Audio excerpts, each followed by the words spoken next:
Hola y bienvenidos, angelinos. Welcome back to the Galaxy Guy Show. Como siempre, I'm your host, Chris Maldonado, and we are back into the swing of things, coming at you again with another great post-game recap. It's been a while since we've done one of these, but you know what?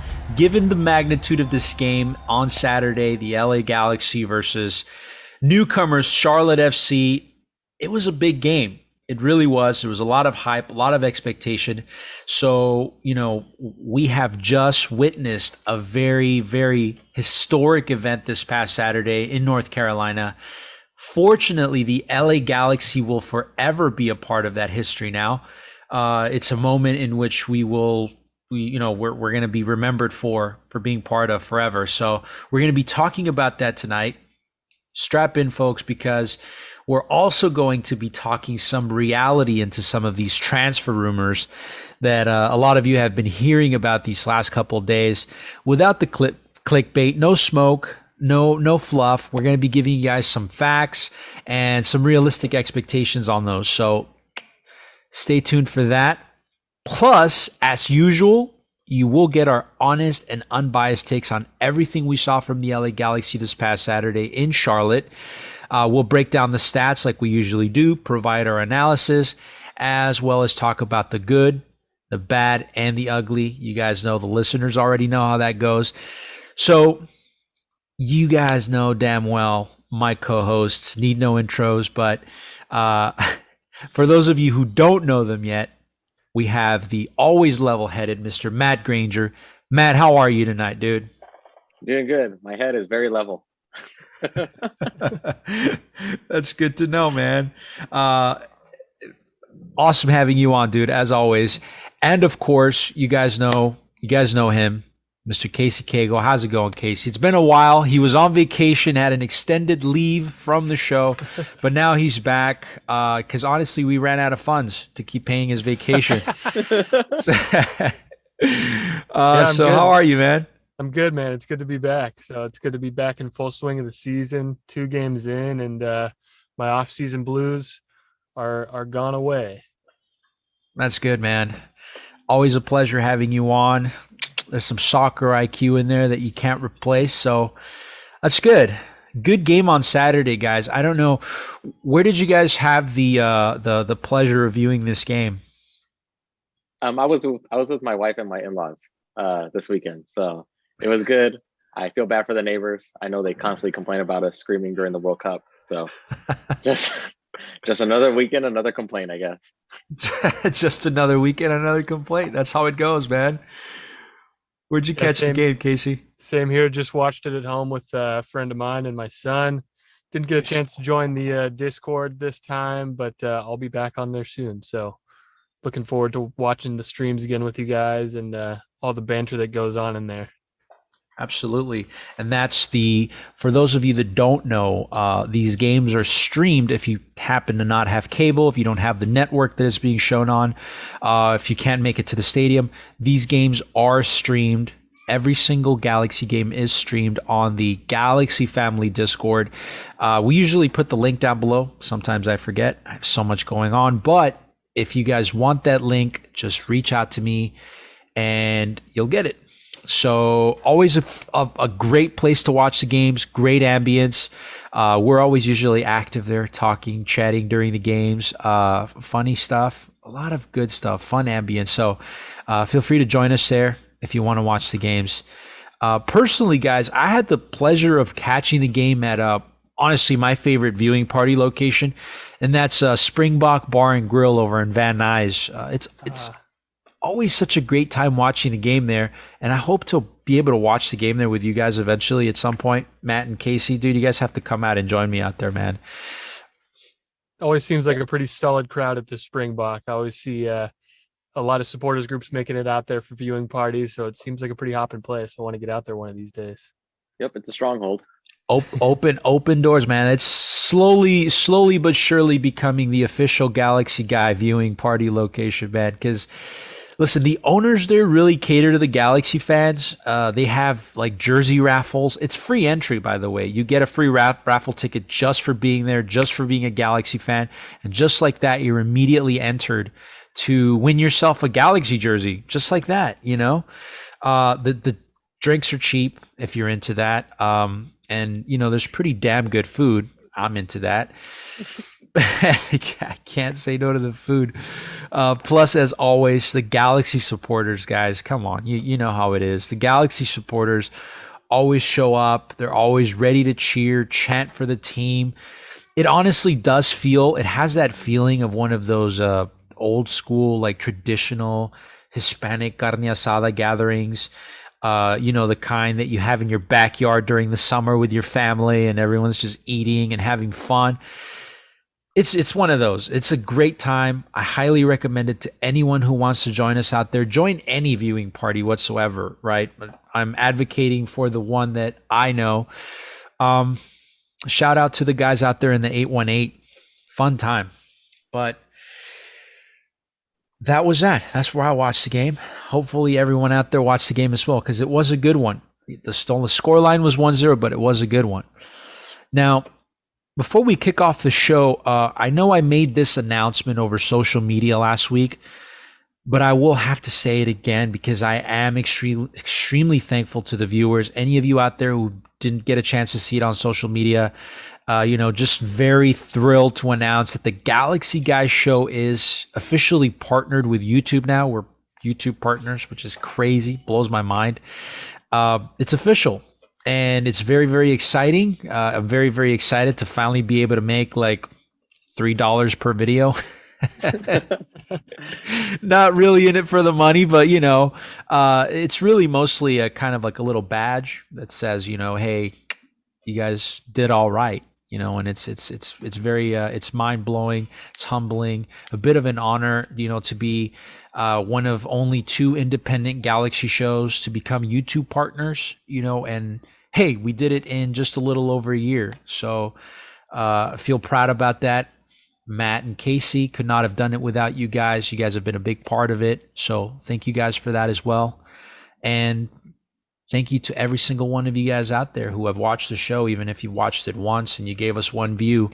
We appreciate that view. So thanks again, guys. And with that said, just quickly before I switch the topic, if you haven't yet subscribed, hit that little subscription button down below. It's the little red one. Hit the little bell, and you're going to get a weekly reminder that the show's gone live or that the show has aired. And promise not to spam your inbox. It's only 1 video per week, so can't be that bad. But yeah, seriously, guys, we do appreciate it. Guys, any words on that? Thank you to the listeners, especially all the homies on the subreddit. You guys have been really supportive, and we thank all of you for your support. And let's keep this going. We're officially official. Officially official. That's how it goes, man. Hey, we're OG Reddit guys. That's where we came from. This show was born there. It's migrated to different places now. We're active on the Discord as well. A lot of the Reddit people have moved over to there, but home base. So appreciate you guys as well. But with that said, let's talk first about the buildup to this match, right? Prior to Saturday's game, there was a ton of excitement, knowing ahead of time that Charlotte was expecting to host a record amount of fans in the stands. I mean, MLS really did their best to market this as, they're expecting 75,000 tickets. It's been sold out. It's going to be the largest crowd ever on record. Which of course later we found out that, the day of the game, that it was actually, the final figure was actually 74,479 people, which is still sets the record for the highest ever attendance for a single match ever in the entire history of Major League Soccer. Right. Prior to that, the record was held by Atlanta, 73,000, when Atlanta hosted Portland for the Cup. But it had a different feeling for me. I want to ask you guys, and Matt, we can start with you. How did you feel about this game? Going into this game as a Galaxy fan, knowing that we were going to be a part of this, how did it feel? I mean, I'm not surprised. We held the record with the attendance for a long time. And if you look at the current top 3 attendance records, we're involved in 2 of them. So no one's on our level. I'm not surprised. Well, what about you, Casey? What was your feeling going into this game, man? Yeah, it's always a little intimidating hearing those kinds of numbers, playing against an away crowd that big. But considering Charlotte's kind of been thrown together over the last couple months before the league started, I kind of had a good feeling about it going in. And like Matt said, we've been involved in two out of three of the largest attendances in MLS history. So I think we're used to it by now. We're the big boys coming in. We're the most decorated club in the league. So no real worries going into this one. Yeah, and it's crazy to think the next four highest records are also held by Atlanta United. It's so crazy how much MLS has grown, and I know we've been hearing about that all week from Major League Soccer, from all the talking heads, just talking about how much the league has grown. It blows my mind. Nobody thought that soccer would ever be this big in a place like, Georgia, Atlanta, 65,000 people on average for their games. North Carolina, 75,000. Granted, it's the first game. I'm sure that number is gonna eventually even out to something, a little more manageable. But it's crazy. It's insane. It's mind blowing. Started with 10 teams. Now we're almost to 30. And, these stadiums are rivaling some of the European stadiums, So a lot to look forward to. The Galaxy has to maybe at some point start thinking about relocating to a larger stadium, right? When LAFC folds. We can only hope. But I got to give credit to the crowd in Charlotte. They were vocal the whole night. I mean, every single action, you heard a reaction from the crowd. Don't know if it was some of their first soccer games they've ever been to, but the crowd was really into it. So kudos to them.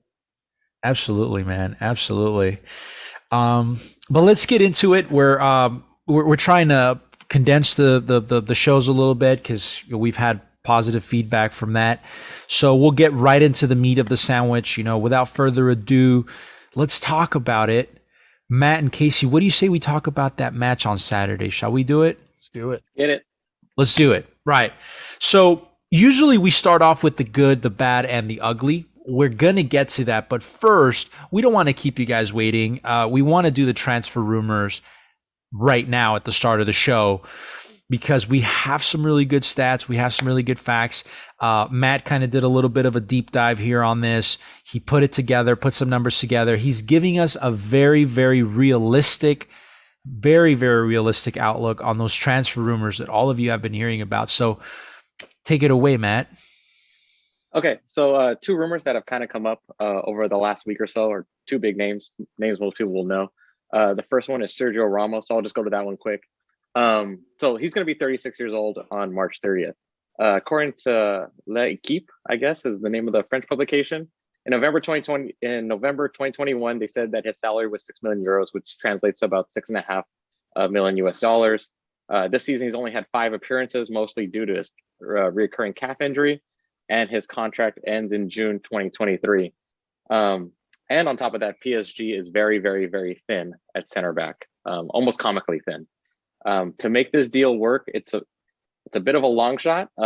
So essentially, PSG would have to buy out his contract, so just essentially sunk cost about $7 million. And then we would have to TAM him for 1.6 million, buy the international spot, and then also pray that no one else is willing to offer him more than $1.6 million. So very unlikely. Scenario 2 is that PSG decides to loan him to us for free and then agree to pay 75% of his salary while we pay 25%, which essentially is the $1.6 million. Needless to say, this transfer is very unlikely. It's gotten a little bit of steam. I want to say a lot of it is due to Sergio Ramos's manager, and then maybe some people gaslighting this thing for clicks. But it is what it is. I'm sorry if this hurts your feelings, but it's probably not going to happen. It's 1% chance. I mean, unlikelier things have happened. My wife did agree to marry me, but it's just not particularly likely. So there you have it, folks. 1% chance. There's, somebody cue that meme of Jim Carrey and Dumb and Dumber. So you're saying there's a chance. Next one would be Sergio Roberto from Sorry. Barcelona. So he's 30 years old. He just turned 30 on February 7th. His salary, like many people at Barcelona, was very inflated. So he's making 12 million euros a year. That was according to AS Soccer, and that was published in January of this year. He did have a surgery on his thigh in December, and the recovery time was 4 to 5 months.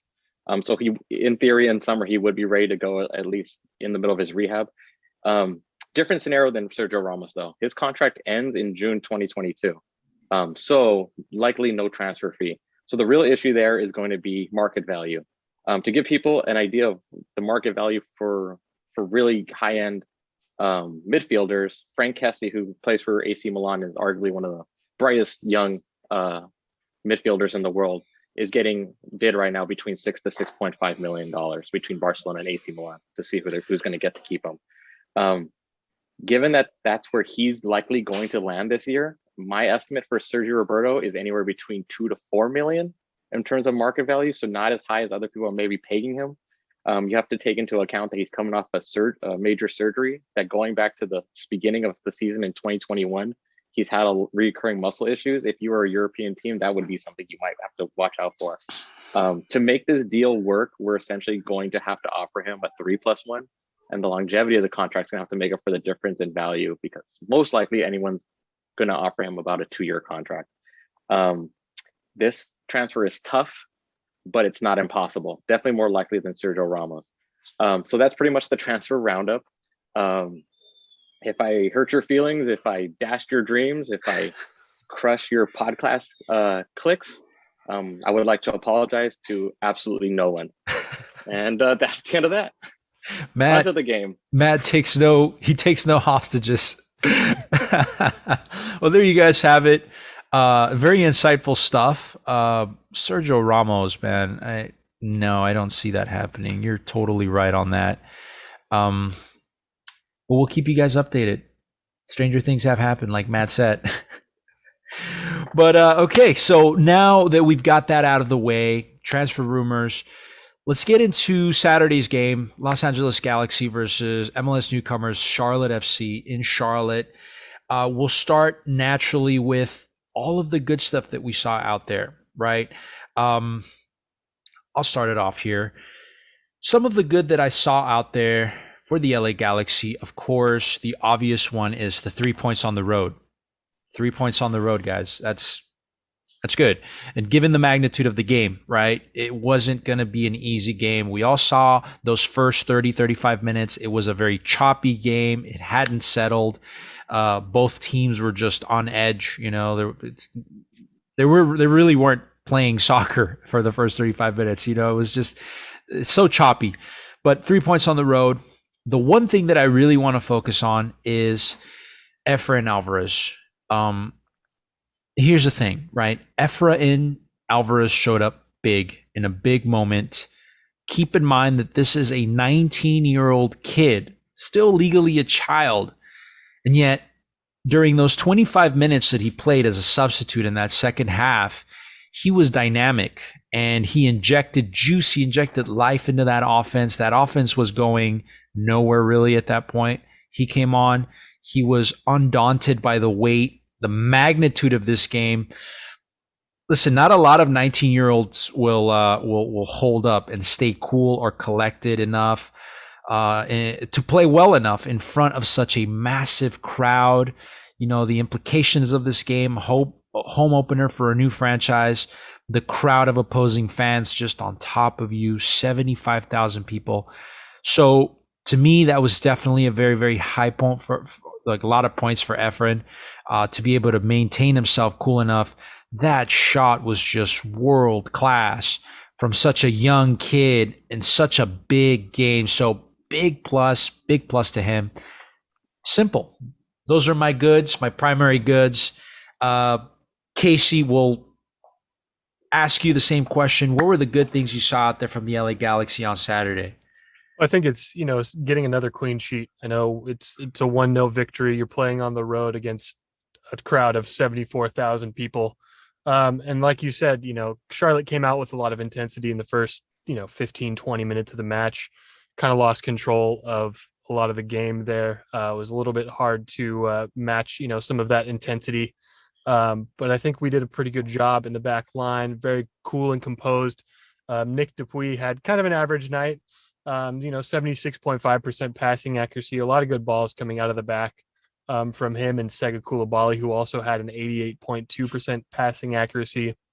Also very cool and composed on the ball. 2 tackles, 1 interception from Sega Coulibaly.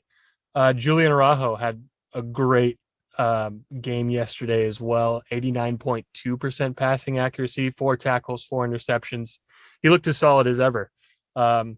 He played a little bit more central in the first half with Cabral sitting a little bit wider. So he looked a little maybe out of position, a little bit uncomfortable there, but he still played very well and had good passing rates there. Raheem Edwards, can't say enough good things about this guy. Raheem Edwards, baby. He is, he had 86.5% passing accuracy, 4 tackles, 4 interceptions. He dominates his side of the field. I mean, he's so effective on the wing. He gets in dangerous areas on the attack, got the assist, and had 3 shots. So I think, he's been really solid in the wing opposite Araujo. And I think, our back line did an exceptional job last night against a team that, really didn't have much composure and didn't have very much control and wasn't very good with the ball. A couple of nervy moments there towards the end of the game, but we held on tight and can't give these boys enough credit. I couldn't agree more, man. And before I get Matt's good takes on the game, I just have to ask you guys this very briefly. And I want to hear from the fans out there. You guys leave it in the comment section below. Tell us what you think. But I'm going to ask this question. Has Raheem Edwards stolen or taken the job away from Jorge Villafaña? Is he now solidified himself in these 2 games and preseason as that left back starter? Easily. I think he's shown his effectiveness on both ends of the ball. And I think he makes a statement every time he's out there on the field. And I mean, he's almost scored 2 goals. And so I think he's definitely earned that starting position in my mind. What do you think, Matt? Is Jorge Villafaña going to be making some trips to the unemployment office? It's hard to fire people, as anyone who's a Mander knows. He's probably just going to collect dust on the bench. No, Raheem Edwards is arguably maybe the best signing so far of this offseason. I guess I'll just echo what you and Casey said. I mean, you're looking at, Raheem Edwards has 2 assists over 2 games. He's our main playmaker. He's got a hellacious motor on him. 3 shots, which was second on the team, 1 on target. You can't say enough about that guy. He just does it all for the team.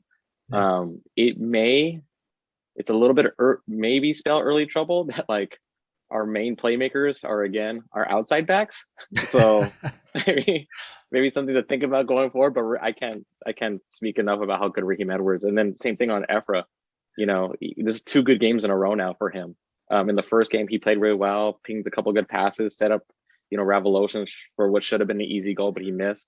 And then in this game, obviously he hits that banger, which is an early candidate for goal of the year. Yeah. But also, he had set up Chicha on that cross at the back post that Chicha may have been able to put in had he not kind of, pulled back a little bit because of the post. And then he let Grandsir on a run on that Grandsir could have scored on. So, I mean, he comes in and may have been responsible for 3 goals had, these shots just gone in. Yeah. With Victor Vasquez going down, he'll likely start in the next game would be my guess. I haven't been right about anything Vanny does, but my guess would be that he will start the next game. And I guess if he's going to start, coming in with a lot of momentum is good for him. Really excited to see Efra do so well, to hopefully, get over that hump. Absolutely. And then also Raheem Edwards. I mean, probably another MLS team of the week. Absolutely. Two things to keep in mind with Raheem Edwards, right? Redeeming himself for ever having worn an LAFC jersey. And also don't forget to add him on your fantasy team because you're going to get some points there. But great. I think he's a phenomenal player. He's physical. He's fast. He's athletic. He's dynamic. Good on the defense. Good on the offense. Good on the ball. Takes players one-on-one. Good signing so far. I wouldn't disagree. But Matt, let me get your take on the good, because I know you have some stuff written down. What were the good moments in this game for the LA Galaxy? I think the good moment, other than the 2 things you guys brought up, was I guess just being able to deal with the crowd. The Galaxy has a long habit of playing down to its competition, and maybe it did a bit here. I thought it would have been a much easier game. I mean, we should be happy about the win, but it was a very dodgy game. Charlotte, though the guys have legitimately only been around each other for 6 weeks, they're figuring out a lot of things. Probably like what's the best Keurig for their break room as well. So we probably should have blown them out. But given that any other year we probably lose this game, it was good that it was at least a little bit different, a little bit more fortitude, even in the midst of playing a little bit dodgy. Yeah. So that was my good. Very simple. No, absolutely. I mean, like you said, Matt, it's so on point. These Charlotte players probably don't even know each other's names yet, right? They're like, hey, you, number 24, pass the ball. Oh, man. So I've seen prison teams more thrown together than that Charlotte roster. Oh, boy. Great moment there, though, with Sasha and Chris. What's his name? His name's kind of hard to pronounce as a Spanish speaker, so I won't even dare butcher it. But phenomenal moment there, right? Pretty inspiring story that this kid survived such tremendous illness, and now he's a professional soccer player, So shout outs to Sasha for that. I wonder who's going to win Humanitarian of the Year award, right? So, but yeah, okay, so we covered the good. We have to cover now the bad, right? Because there were some bad moments in this game. Why don't we let Matt take care of this one first? Matt, what were the bad takeaways from this game, LA Galaxy versus Charlotte on Saturday? So I guess for me, the bad was the midfield. For our team being so much more experienced, we definitely should have dominated that a little bit more. I think some of the issue of why Ryan and Delgado are having a little bit of trouble is, Victor Vasquez is a good player. He's got a high IQ. He had 95% pass accuracy, but his lack of mobility is catching up with him, and he's leaving space behind, and it's causing a little bit of chaos back there. In addition, Ryan and Delgado in this game, in a game that they should have dominated, they just weren't assertive enough. Progressing the ball and kind of like, I guess, implementing what Greg probably wanted to do. There's a lot of sloppy passing, especially in the first half. Delgado gave away a lot of balls. Ryan was very careless when he was on the ball himself. And then, there really wasn't any steal defensively, I guess. You look at Ryan and Delgado's stats together, this would be combined, 0 goals, 0 assists, together, only 2 shots, 1 each, none on target. In terms of completed crosses, 2 crosses, 1 each. Delgado had 1 tackle, 1, and 0 interceptions, and duels, they both had 4, but their success rate was only 33%. All these stats are taken from FBref, by the way.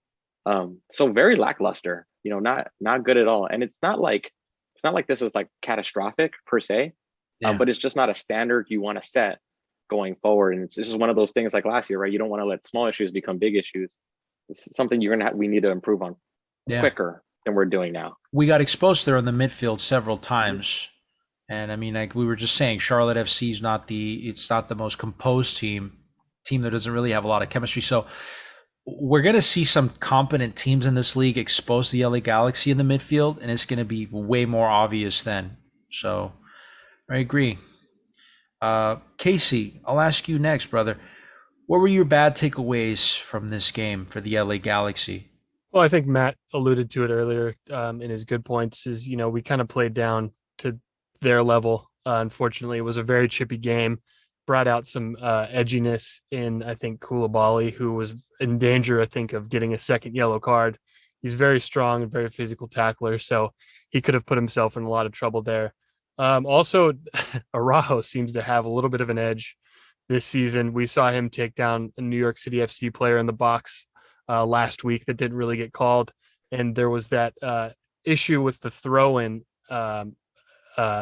against Mora, who was sitting on the sideline, and Araujo kind of brushed him with his elbow. And, I'm not going to take away from the embellishment that Mora, embellished that incident Man, with. Deserves an Oscar. Yeah. But I think, there's a little bit of an edge that kind of needs to be put in check. And we definitely played down to that choppiness of the game and could have walked away with a few more goals. Absolutely. To me, the bad in this game is that, Casey, what you just closed off on that. A lot of missed opportunities. the Galaxy had so many shots and so many missed opportunities. I mean, Chicha missed about 3, and it wasn't for lack of trying. It wasn't for lack of effort. The offense just it's there. It's getting there. It's just not penetrating enough, right? It's not. I mean, this game could have easily ended 0-0 had it not been for the individual efforts of Efrain Alvarez taking that long shot, creating that for himself, and making something out of nothing from that distance, right? So I'm still a little bit concerned with the offense. A big piece of that, I'm not blaming Chicharito whatsoever, because Chicharito's out there trying and he's playing his heart out. I'm feeling a lot more sus about Cabral, right, and Douglas Costa. And I know a lot of people out there will come up with a million excuses for why he's still not performing. It's only 2 games, he's still acclimating. That's the number one word that people are using to excuse players. It's, he needs time to acclimate. Listen, that's a cheap excuse, okay? It could be a multitude of many different other things that are factoring in his lack of performance, but acclimation is not it. Not for a guy like Douglas Costa, not for a guy who has played on the biggest stage in sports, any sport, the World Cup, right? He's played at the World Cup. He's been there. He's been in part of that stage. He's played large tournaments for some of the largest clubs in the world in front of massive crowds, so 31 years old. He's not an amateur. He's not a guy who just started playing soccer a year ago. This is a guy who's been around crowds, been around the world, exhibition matches all over the world, different continents, different countries. It's not an acclimation thing, right? It's a mental thing, physical probably, because he's probably still not in complete shape. Obviously, he was gassed by the 40th minute in this game. So still a lot of questions with the offense. I don't think Chicharito will be able to do it alone. Actually, I'm pretty damn convinced Chicharito will definitely not be able to do it alone. So that to me is the bad in this game, that the offense is still lacking, right? So unless there's anything else to add on the bad stuff, guys, we move on to the ugly. Yep, let's do it. Okay. Finishing off with the ugly in this game. Now, kind of segue. It's a segue from the last point I was literally just making about the offense. It just happens that our 3 DPs are offensive players. My ugly is basically the exact same ugly that I've been saying for a couple of years now, and mostly last season. Underperforming DPs. Exclude Chicharito, right? But we do have underperforming DPs, and it seems to be a problem that just carries on season after season after season after season, and we're seeing it again this season. Now, I know a lot of people out there are going to say, listen, Kevin Cabral performed so well in the preseason. We saw those games. We heard that he scored goals in those scrimmages, those closed-door scrimmages.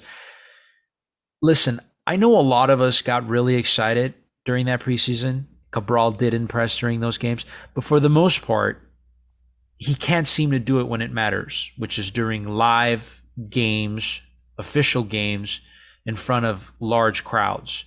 And listen, in all of sports, you will often find players that are absolute ballers during training, just favorites of the coaching staff, guys that put away goals time after time. They're just dynamos in training or practice or scrimmages, and then when it comes time to go during a game, they fall flat. So many players like that. So is he going to be one of those players? I don't know. Kind of proved that last season, but still a lot to prove this season. That's my ugly take, and I hope I can take it all back at the end of the season and say, you know what, I was completely wrong. Our DPs actually ended up performing, but I don't know, guys. Am I crazy for thinking that? No, and I think you alluded to my ugly point earlier where we had 22 shots and we had 6 on target and only managed to score 1 of them. And I think we were lucky to squeak away with 3 points based on the performance of our attacking core and our DPs. Yeah. We're getting to the ugly part. Matt, I really want to ask you, dude, what were your ugly takeaways from this game on Okay, well, Saturday? not to belabor the point, but Cabral. I mean, you look at him by the numbers, and 0 goals, 0 assists, 0 shots, 0 shots on target. Naturally, 0 fouls drawn, only 3 completed crosses, 0 tackles won, 0 interceptions. He had 8 duels, but his percentage of success was the lowest on the team at 14. And I understand that he's an offensive player, so percentages are going to vary a lot. But you look at a person like Chicha, has 6 duels and he had a 60% success rate. On top of that, you just and then you look at the eye test, right? Like, I mean, he got dispossessed a lot, and not every single time was there even a defender near him. Like, sometimes the ball just hit his foot and hit it like a club and went directly back to Charlotte. Some visual stuff. I think in minute 22, he passes the ball to Chicha. Chicha's got the ball with his back to goal, and Corral hit the deck, and he's just laying there like a ladybug on its back, just gathering sun. Versus you look at like Chicha, who's in like the 80th plus minute, and he falls down, he tumbles, and he's back up trying to chase the ball down. Just like a different mentality, just kind of issue. And then again at like the 33rd minute, was it maybe Edwards took the shot, but there was a rebound there for him just to tap it in. But because he's not following the ball, there's no goal for him, right? And he fell asleep. Yeah, it feels dumb, honestly, because so many of these things, like you can just anyone who plays sports, like you can just hear your dad or your mom or your coach telling you, like, get up, move. The play's not over, the play's not dead. Always follow the rebound, whether it's basketball or whatever. These are like really basic mentality stuff. And I think he had such a bright preseason. I was thinking that maybe it'd be different this year, but he looked like vintage 2021 Cabral all over again. I think you just expect more out of your DPs. And then I guess just to push back on your Costa point a little bit, I thought he had a lot of pretty slick passes in the first half. To me, it looked like he's the most on the same page with Chicha. They're just at a very similar IQ level. But the issue with him is, as you have brought up, is going to be his fitness, right? And you look at the first game and he gassed out at 22. You look at the second game, he gasses out at like 38, maybe 42. It's going to get better naturally, but then you also think to yourself, okay, well, he wasn't, like, Romeo was in season when he came over, right? Yeah. So I guess we'll have to see. It really isn't a reason why he should be so out of shape. Hopefully time will help that, but again, there's really not a reason why he should have been out of shape. He was in season, and supposedly he was doing 2-a-days at Romeo before he came to the Galaxy. So I guess we're going to have to see whether his habits improve and his fitness improves, or whether this is just another stop where we say, man, he's so talented. If only he could just last longer than 60 minutes, right? But we'll see. Greg's going to play him regardless, because that's what you do with your DPs. But that's my ugly. I can't disagree with that, man. We're going to hear a lot of pushback from the armchair athletes over at Discord, saying that, just give the guy a chance. He has to acclimate, cut the guy some slack if he wants to go out at midnight and drink cocktails with his wife. It's not a big deal, but when you're known to have certain lifestyle choices and you're known to be a slacker, you're seeing that kind of behavior repeat itself, then you rub your chin. Of course, players are welcome. You earn your reputation in this world as a worker, no matter what profession you're in. So if there's suspicion there, it's deserved, because he's earned that. And I won't apologize for being suspicious about what his habits are when he's done it literally for the last decade. Right. Of course. There's a huge difference. You see maybe Cristiano Ronaldo out on a night, which you probably never see, because Cristiano is an absolute professional. So he's known as a professional. It's different seeing that a one-time thing from one player and then seeing that type of behavior from a guy who is known to be a party goer, who is known to be out late at night. And as a result, his career has time after time suffered because of it. So just interesting listening to some guys talk about that. But yeah, anyway, so if there's nothing else that's ugly to talk about, guys, anything else to add to that? I think we pretty much covered it. So now that we've covered the game, we've covered the post game, the good, the bad, and the ugly. We covered the transfer rumors. I think we're pretty much set on Saturday's events. We're looking forward to that game next week in Seattle, another game on turf. So We saw how turf is horrible for aging players like Victor Vasquez. Uh, Even small injuries can aggravate in turf. So we're looking forward to that in Seattle with our aging players. So hopefully it's not as bad. But just a reminder, next week's episode will probably, most likely, certainly be live. We're going to do our very first live stream of the Galaxy Guys show on YouTube. So we want to see all of you guys come on. We want to see you guys be active in that chat room. We're definitely going to be engaging you guys just like we do on a regular basis every time we're on social media or wherever it is, live in person, whatever Galaxy event you guys see me at. So looking forward to that, guys. Really excited. Again, thank you for the viewerships. Thank you for the subscriptions. You guys are awesome, phenomenal people. Every time I get a chance to meet any of you, whether it's at the stadium, viewing party, any Galaxy event, never hesitate to come by and talk to me. A lot of people do. They're like, hey, you're that guy from the podcast. You're the silly guy that does the LAFC trash talking videos. For whatever reason, people just know me for different things, you know. Come talk to me. Come talk to us, you know. We're on Discord. Talk to us there. We're on Reddit. Talk to us there. We love interacting with people and being silly, shooting the shit, you know. So, but I think that's gonna wrap it up. That's the show, right, guys? I appreciate Matt. We appreciate you being on. Casey, I appreciate you being on, brother. I know you were on extended vacation, but it's good to have you back. I'm glad to have you back. Good to be back.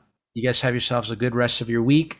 Galaxy fans, looking forward to 9 points next week, making it 9 points. So from us here at the Galaxy Guy Show, we thank you once again, and we'll see you guys. Adios.